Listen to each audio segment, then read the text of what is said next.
Assalamualaikum warahmatullahi wabarakatuh. Kami dari kelompok 3 akan mempresentasikan psikologi pendidikan pertemuan ke-12 yang diampu oleh Bapak Muji Suwarno MPD. Sebelum memasuki materi, perkenalkan kami dari kelompok 3 dengan anggota 1. Ayu Isya Wahyuni dengan NIM 21080560036, 2. Gevira Raudatul Jannah dengan NIM 21080560042, 3. Nur Hidayatun Nafiah dengan NIM 21080560043, 4. Siti Alfi Pramesti dengan NIM 21080560044, dan 5. Muhammad Furlatif dengan NIM 21080560060. Pada presentasi kali ini yaitu dibagi menjadi dua bab, yaitu kecerdasan emosional dan perkembangan sosial anak. Yang pertama, kecerdasan emosional. Pengertian kecerdasan emosional. Kecerdasan emosional atau emotional intelligence merujuk kepada kemampuan mengenali emosi diri, mengelola emosi, memotivasi diri sendiri, mengelola emosi orang lain, dan membina hubungan dengan orang lain. Menurut para ahli, yaitu menurut Goleman pada tahun 2000, kecerdasan emosional adalah kemampuan yang dimiliki seseorang dalam memotivasi diri, ketahanan dalam menghadapi kegagalan, mengendalikan emosi, dan menunda kepuasan, serta mengatur keadaan jiwa. Menurut Salovey dan Meyer dalam Goleman pada tahun 2000, kecerdasan emosional adalah kemampuan seseorang dalam memahami, merasakan, dan mengenali perasaan dirinya dan orang lain, sehingga individu tersebut dapat mengendalikan perasaan yang ada dalam dirinya dan dapat memahami serta menjaga perasaan orang lain. Aspek-aspek kecerdasan emosional. Yang pertama yaitu perkenalan diri, yaitu mengenali perasaan sebagaimana yang terjadi, mengetahui apa yang kita rasakan pada suatu saat dan menggunakannya untuk memandu pengambilan keputusan diri sendiri. Memiliki tolak ukur yang realitas atas kemampuan diri dan kepercayaan diri yang kuat. Yang kedua, mengelola emosi dan pengendalian diri, yaitu mengelola perasaan secara tepat, mengenali emosi kita sedemikian sehingga berdampak positif pada pelaksanaan tugas, peka terhadap kata hati, dan sanggup menunda kenikmatan sebelum tercapainya suatu sasaran, mampu pulih kembali dari tekanan emosi. Yang ketiga, memotivasi diri sendiri, yaitu menggunakan hasrat kita yang paling dalam untuk menggerakkan dan menuntun kita menuju sasaran, membantu kita mengambil inisiatif dan bertindak sangat efektif, dan untuk bertahan menghadapi kegagalan dan frustasi. Yang keempat, mengenali emosi orang lain dan empati, yaitu merasakan apa yang dirasakan oleh orang lain, mampu memahami perspektif remaja, menumbuhkan hubungan saling percaya, dan menyelaraskan diri dengan bermacam-macam orang. Yang kelima, membina hubungan atau keterampilan sosial, yaitu menangani emosi dengan baik ketika berhubungan dengan orang lain dan dengan cermat membaca situasi dan jaringan sosial, berinteraksi dengan lancar, bermusyawarah, dan menyelesaikan perselisihan, dan untuk bekerja sama dan bekerja dalam tim. Oke, selanjutnya yaitu kita akan membahas tentang komponen kecerdasan emosional. Yang pertama yaitu ada kesadaran diri atau self-awareness, di mana kesadaran diri ini adalah kemampuan untuk mengenali dan memahami emosi di dalam diri. Lebih dari sekedar mengenali, kesadaran diri adalah kemampuan untuk mengerti apa efek dari segala tindakan yang kita ambil, serta memahami suasana hati yang sedang dirasakan dan emosi orang lain. Yang kedua ini adalah tentang mampu mengatur diri sendiri atau self-regulation, di mana kecerdasan emosional ini juga terdiri dari kemampuan untuk dapat mengatur diri dan memilah emosi. Bukan berarti emosi yang kita tahan itu dan tidak boleh diluapkan, tapi lebih kepada menunggu waktu dan tempat yang tepat untuk dapat mengekspresikannya. Yang ketiga yaitu kemampuan sosial. Kemampuan sosial apa saja sih yang dibutuhkan? Jadi kemampuannya itu seperti dalam mendengarkan secara aktif, komunikasi lisan, komunikasi tulis, kepemimpinan, dan kemampuan persuasif atau meyakinkan seseorang. Yang keempat adalah empati, di mana empati ini atau kemampuan untuk memahami bagaimana perasaan orang lain merupakan bagian paling penting dari kecerdasan emosional. Empati merupakan kemampuan yang lebih dari sekedar mengenal kondisi emosional orang lain. Karena empati ini melibatkan respon kita terhadap orang orang lain berdasarkan informasi seperti kapan kita dapat merasakan bahwa orang lain sedang sedih atau putus asa dan bagaimana respon kita terhadapnya. Yang terakhir ini adalah motivasi. Motivasi dalam diri punya peran penting dalam pembentukan kecerdasan emosional yang sempurna. Orang dengan kecerdasan emosional tinggi tidak terlalu termotivasi pada hal-hal yang melampaui ketenaran, uang, pengakuan, dan pujian. Karena mereka itu justru lebih bergairah mencapai setiap tujuan dan memuaskan kebutuhan batinnya sendiri. Selanjutnya yaitu faktor yang mempengaruhi kecerdasan emosional.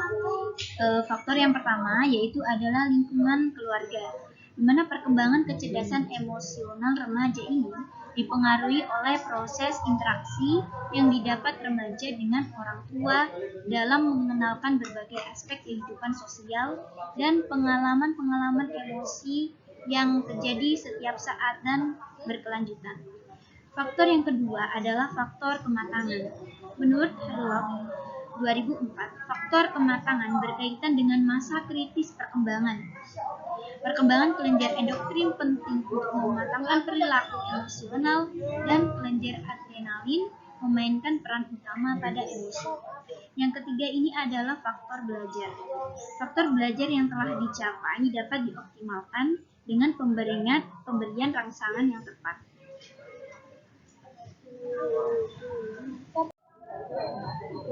Selanjutnya, kita mempelajari tentang konsep kecerdasan emosional menurut perspektif Islam. Kecerdasan emosional adalah sebuah istilah umum, akan tetapi jika dikaji lebih dalam dan dipelajari isinya, sebenarnya bukanlah hal baru.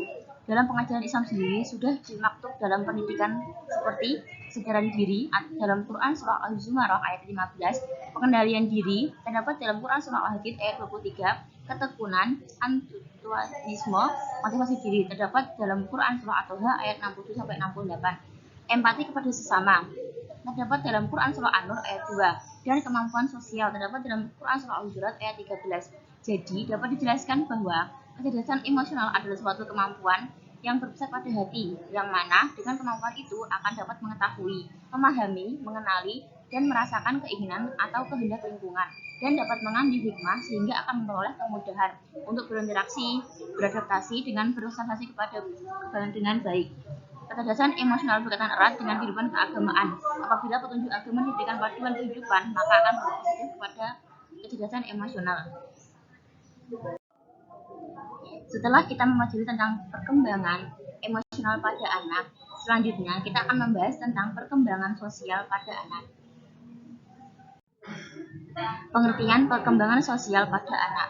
Makna perkembangan sosial anak menurut Samsu Yusuf pada tahun 2007 menyatakan bahwa perkembangan sosial merupakan pencapaian kematangan dalam hubungan sosial. Perkembangan sosial dapat pula diartikan sebagai proses belajar untuk menyesuaikan diri terhadap norma-norma kelompok, moral, dan tradisi, meleburkan diri menjadi satuan, dan saling berkomunikasi dan saling bekerja sama. Baiklah, selanjutnya saya akan menjelaskan tentang indikator perkembangan sosial anak. Nah, indikator ini merupakan tolak ukur bagaimana anak itu bisa disebut berkembang sosialnya. Nah, jadi yang pertama itu ada menunjukkan rasa percaya diri. Nah, di sini perkembangan sosial anak akan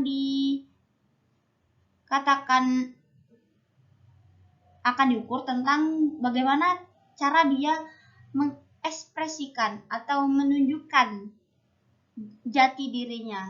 Nah, itu merupakan artian dari menunjukkan rasa percaya diri sebagai indikator perkembangan sosial anak tersebut. Nah, yang kedua yaitu menjaga diri dari lingkungan. Maksud dari menjaga diri sendiri dari lingkungan, bagaimana anak tersebut bisa membatasi cara dia bergaul, membatasi atau memanage cara dia bergaul, cara dia sopan santun dia terhadap orang temannya, terhadap adiknya, atau terhadap orang yang lebih tua dari dia, dan seterusnya.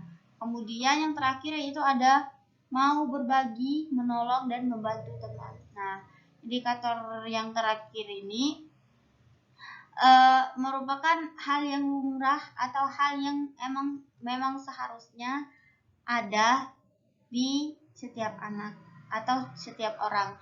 Karena di sini perkembangan sosial itu merupakan perkembangan tentang tidak hanya diri sendiri, tetapi perkembangan antara diri dan orang-orang di sekitar kita. Nah, jadi seperti berbagi, menolong, dan membantu teman merupakan hal sosial yang bisa menjadi indikator atau tolak ukur perkembangan sosial anak. Namun tidak hanya itu, ada beberapa juga indikator perkembangan sosial anak yang saya rangkum berdasarkan standar tingkat pencapaian perkembangan sosial dalam Kemendikbud nomor 137 tahun 2014 tentang Standar Nasional Pendidikan Anak Usia Dini. Terdapat beberapa indikator. Nah, berikut ini merupakan indikator tingkat pencapaian perkembangan sosial anak usia 5-6 tahun. Ini berarti indikator yang anak-anak usia 5-6 tahun. Yang pertama ada bermain dengan teman sebaya. Nah, yang kedua ada mengetahui perasaan temannya dan merespon secara wajar. Ketiga ada berbagi dengan orang lain. Keempat menghargai hak, pendapat, atau karya orang lain, dan seterusnya. Nah, dari beberapa indikator tersebut yang digunakan dalam penelitian yang dapat mengembangkan perkembangan sosial anak, diantaranya yang pertama yaitu ada bermain dengan teman sebaya, yang kedua ada bersikap kooperatif dengan teman. Nah, itu merupakan indikator-indikator perkembangan sosial anak. Selanjutnya, ada tahapan perkembangan sosial anak. Yang pertama itu ada masa kanak-kanak atau masa kanak-kanak awal, yaitu kisaran umur dari 0 sampai 3 tahun atau subjektif. Yang kedua ada masa krisi, anak-anak yang umurnya 3 sampai 4 tahun atau toddler. Yang ketiga ada masa kanak-kanak akhir, yaitu 4 sampai 6 tahun atau subjektif menuju objektif.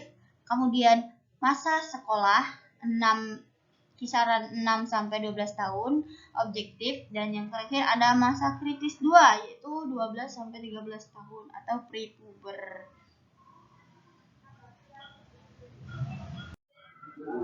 Baik, yang terakhir adalah aspek perkembangan sosial anak. Di sini dibagi menjadi dua, yaitu kompetensi sosial dan tanggung jawab sosial. Kompetensi sosial merupakan kemampuan anak beradaptasi dengan lingkungannya secara efektif. Dan untuk tanggung jawab sosial merupakan berkomitmen anak terhadap tugas-tugasnya dan menghargai perbedaan individual dan memperhatikan lingkungannya. Oke, lanjut.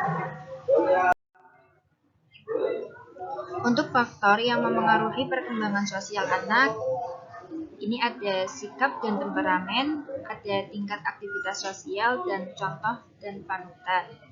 Sikap dan temperamen. Sikap di sini adalah hasil evaluasi anak terhadap orang, objek, atau peristiwa yang sedang, sudah, atau akan terjadi. Akan temperamen adalah gaya dan cara khas seorang anak dalam berperilaku dan menanggapi suatu hal. Untuk tingkat aktivitas sosial, di sini tingkat atau rendahnya tingkat aktivitas sosial anak sebenarnya bukan masalah selama tidak mencapai titik ekstrim seperti terlalu banyak atau terlalu sedikit bersosialisasi. Untuk contoh dan panutan, anak akan melihat contoh dan panutan dari setiap individu yang ada di sekitarnya. Semuanya akan menganut. Untuk belajar cara bersosialisasi, membuat keputusan, berperilaku, dan masih banyak lagi. Cukup sekian dari kelompok kami. Saya akhiri, kurang lebihnya mohon maaf.